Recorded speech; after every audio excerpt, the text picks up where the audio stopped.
Hi everyone, welcome to my channel. It's that time. It is tarot time with Cindy. We are going to do a general collective reading. I am getting into the Starseed Oracle deck, and we are going to look exclusively at you. We're going to ask, what is your energy? What are you struggling with? What greatness about yourself you don't see? And what you can tap into right now that would benefit you? So let's see collectives. I remember soul plan, the fated life versus the destiny life. That's your energy right now. Oh, I want to say your energy is currently trying to understand, like, if things happen around you, does this mean something? Does that mean, like, if there's a block here, does that mean I'm not supposed to go down there anymore?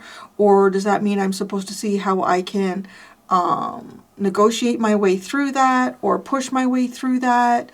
Is this destiny or is this just a challenge? Am I fated to be? That's interesting. It's kind of like, to me, to some degree here, it's about what power do I have in my life and what choice? What is the right choice too? Also, like, that's big.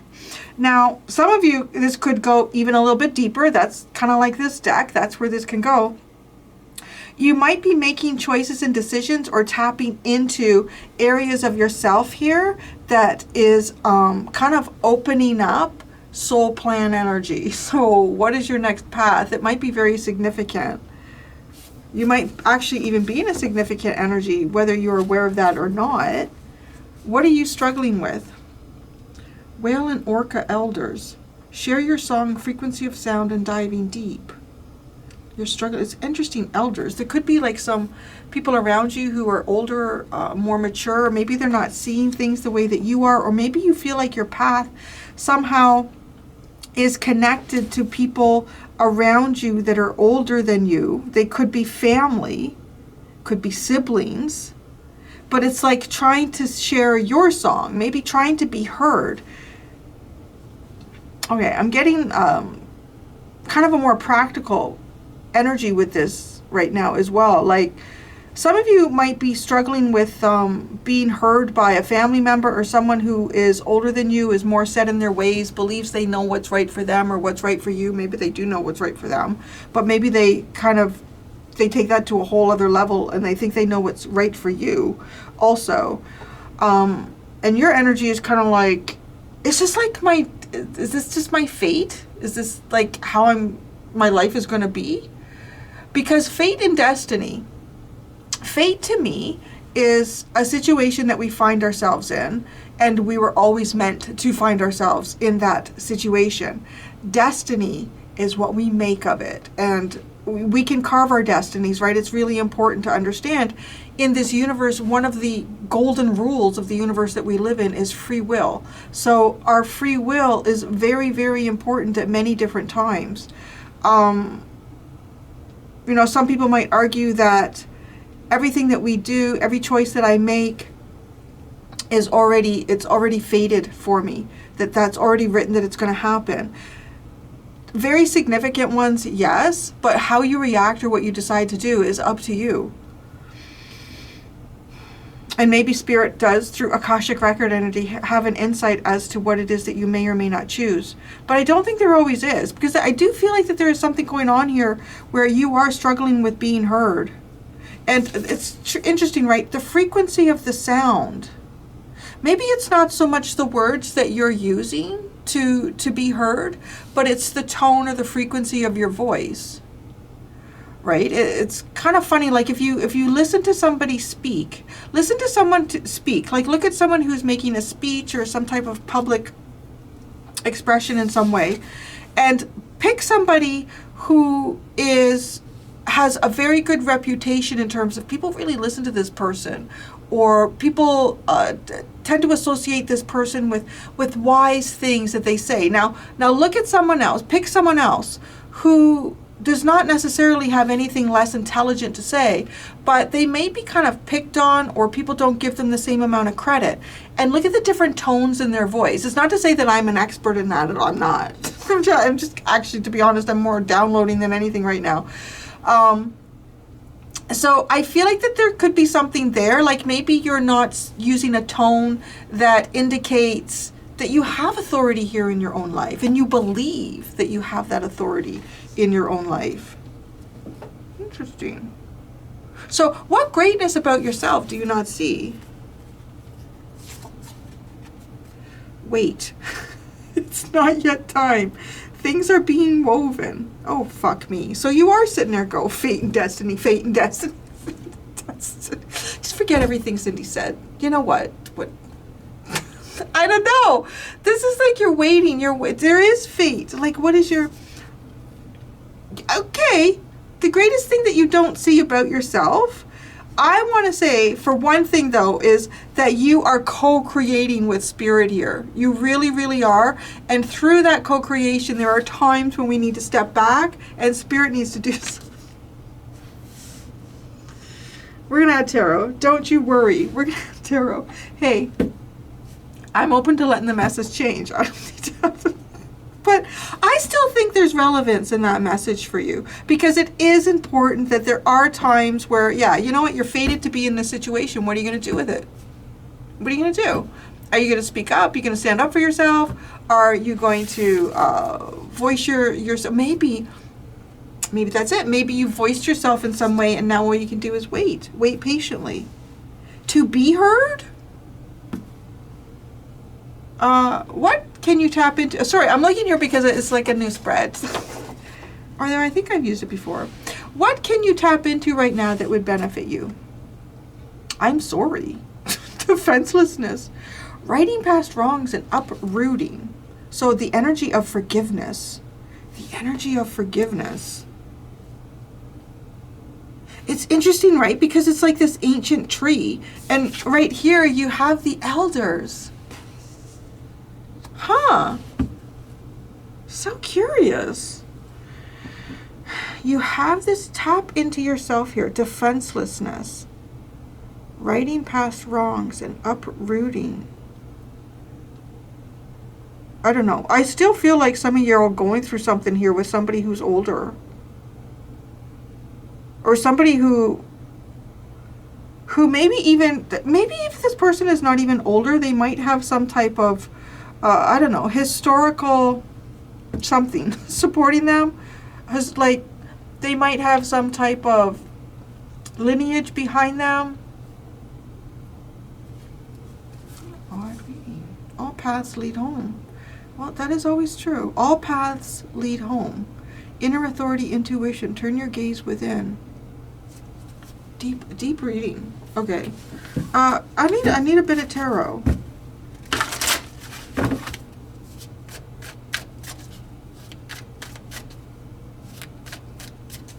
Forgiving your elders. Forgiving your elders.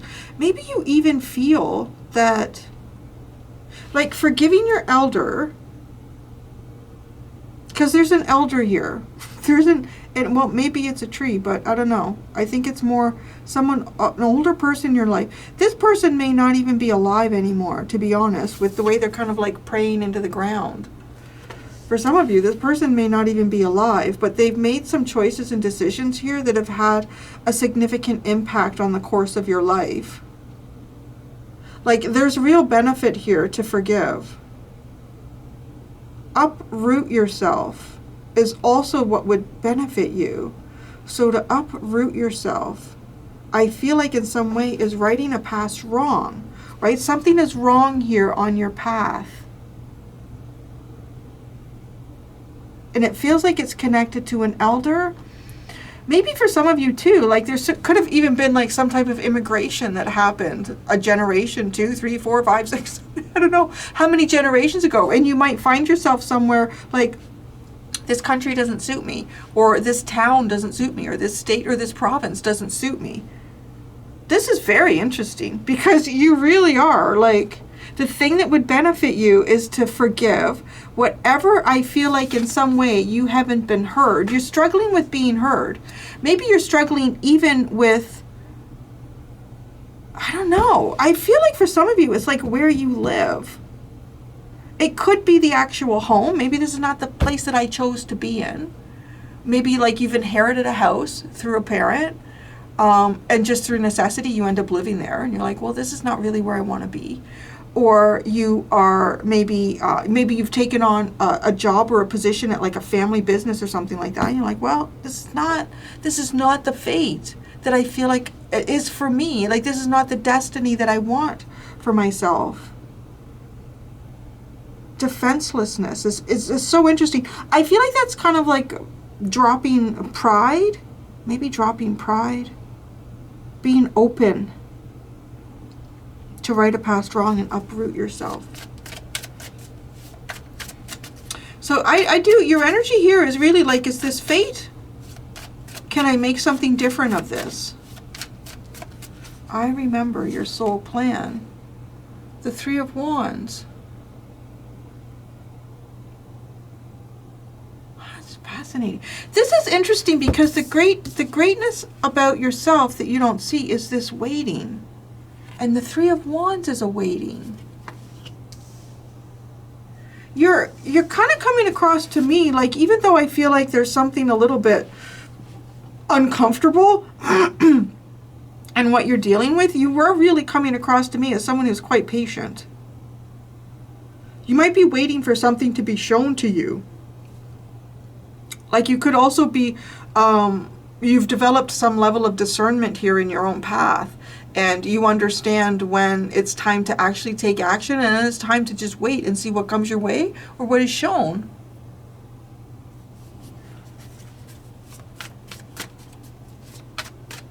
What you're struggling with, the whale and orca elders. Share your song, frequency of sound. Right? Like, even just, like, there's so many. There's a humpback whale, there's an orca, there looks like dolphins or belugas or something in the background, and then there's another, they all have a different song, right?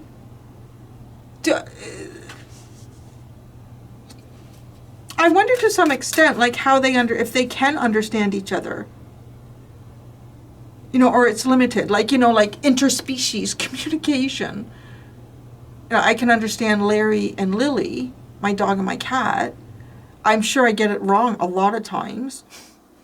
And I'm sure they may even understand me better than I understand myself, to be honest.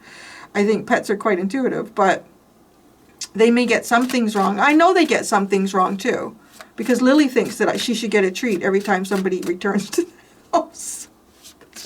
No, you're getting fat. We can't do that. Every time I walk out the door and walk in again, you can't get a treat. Let's celebrate, you're here. All right, so what you're struggling with? Oh shit, the Eight of Swords. No, this is taking such a deep dive. It really is for me. I feel like there's even something going on here that your ancestors are maybe preparing for you or trying to show you or even trying to communicate to you, but you can't see that. Or you do feel very unseen here. And so yeah, there's that. There is that too. I'm not going to lie. I feel like there's someone that you're trying to communicate to and they're just not getting it. They're just not getting it. The greatness about yourself that you don't see is wait. And enormous patience. Things are being woven.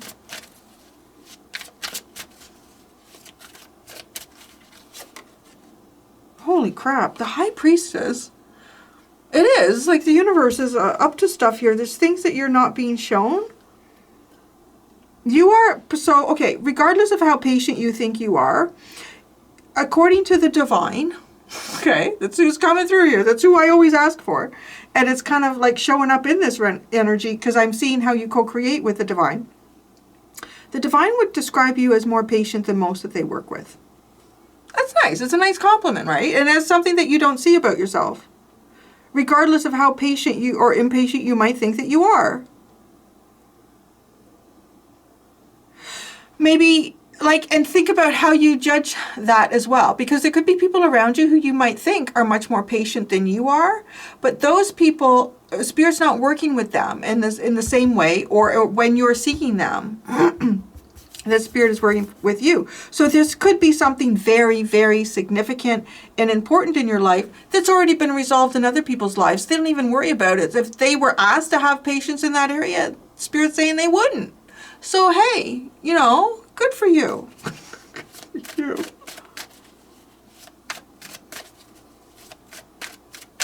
I think, though, that there's little tidbits of information along the way with this. What greatness about yourself that you don't see?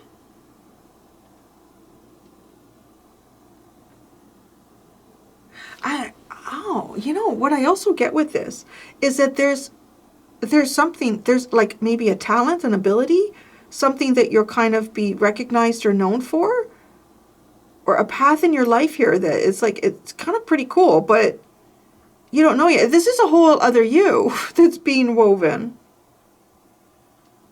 That's your greatness.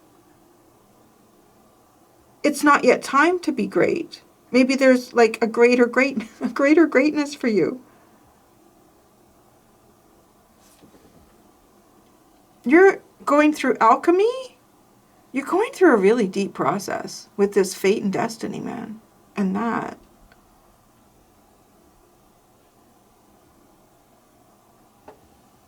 Okay. What you can tap into right now to benefit you. Okay. What is this? The Four of Pentacles and the Two of Wands. Save your money and dream big, baby. Save your money and dream big. I want to say it's kind of like nurturing your dreams. Nurturing your dreams. Keeping your balance here.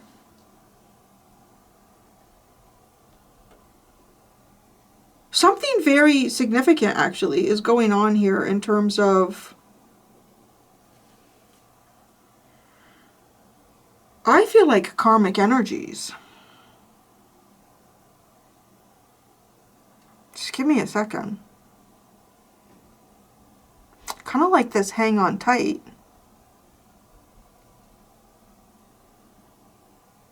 There's some type of karmic energies that are being released here. Yeah. Like, I mean, as I'm looking at this, it feels like I'm kind of giving you this reading at a time that's very significant spiritually in your journey. You're what I would call like in the in-between. But I'm really seeing it through sort of like a spiritual lens here, like energetic.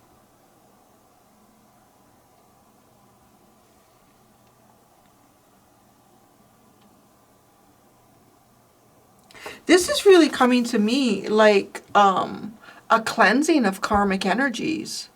Like it's the physical is being released into the ethereal. And through that, you're going to be reestablishing a deeper knowing that you, okay, so this also comes across, maybe you even feel unheard in some way. And if, for those of you, if this is energies like guides, spirits, ancestors, what's going on here is that you are slightly unheard. You're unheard to them, and they may be unheard to you at this time. Because it's like it's not a period to communicate.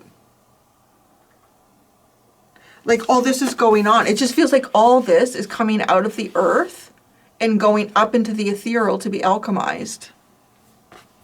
So while that's happening, the great thing about you is that you can't see what you're about to become. Like you don't see your greatness yet. There's a whole other like volume of a book here in your life that you're going to be, oh, interesting, right? And there she is, the high priestess holding the book, that you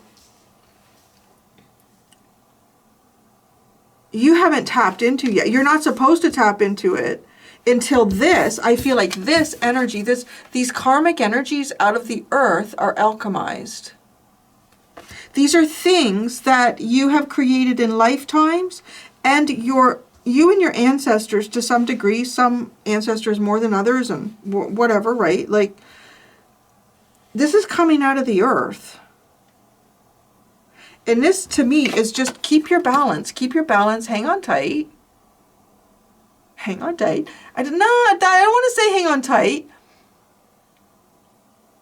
It's more like bring things tight, like nurturing. Keep things close. Keep things close. Keep your energy close. It's not really necessarily a time to share in this it's like a purging of karma. It is a purging of karmic energies out of the soil of the earth that you've created in lifetimes. How's that? That's like what that looks like.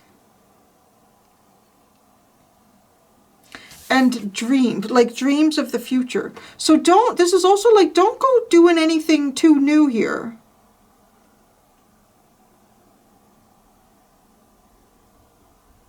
And you might even find blocks where if you do try to do some new things here.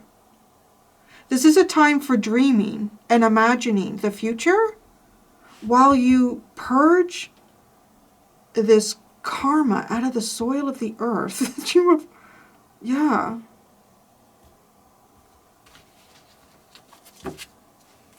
Oh, beautiful. I think it's mostly, it's not mostly, it starts with the Five of Wands. Okay, so the Five of Wands is kind of giving me like, conflicts that you've had in the past with other people. This is really feeling like it goes beyond lifetimes. Like this lifetime. It goes into many lifetimes. And then the King of Pentacles too. Like this, like, right? These might be ways in which you have built yourself up physically in the world, which is why we're getting this energetic purge. And then we go into the Nine of Pentacles and the Sun. This is so beautiful. Look at the way she's holding the grapes, right? The way that she's holding the grapes. And then it's almost like another part of her here is now trying to direct the sun to the grapes.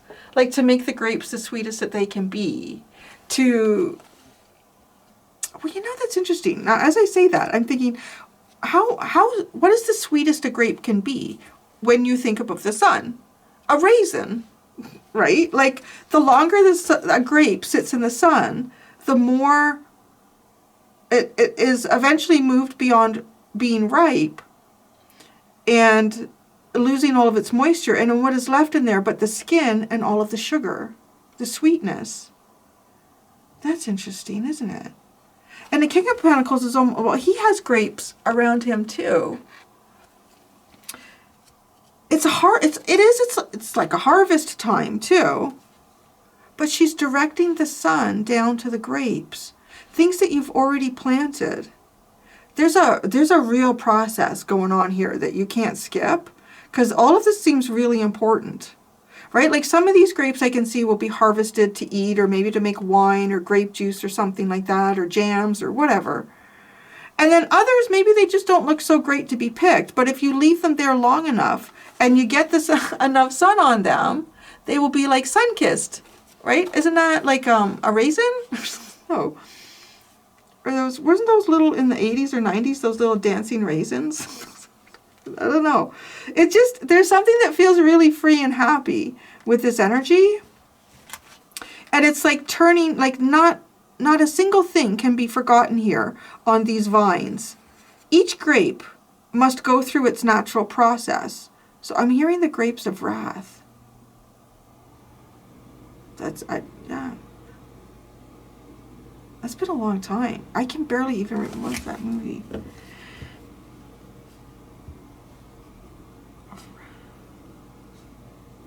Now I'm hearing like the wrath of Khan. That's odd. All this wrath. But maybe this is part of what is being alchemized here in ways that we have wounded ourselves in the earth. That is being released. Maybe there's something here even possibly. I am actually going to ask. Instead of maybe, let's ask. This Four of Pentacles. Because it could even be something that you're trying to hang on to, but you should let it go. The Four of Pentacles. The Knight of Cups. I don't know. It feels like it is something you should let. Oh, the Devil. It's weird. The Devil and yes. Let your heart go. Let your heart go. Because there's something here that the Devil has. It needs to be alchemized. Let it go. You're hanging on to it and let it go. God wants to alchemize it. Take it from the earth and alchemize it in the heavens.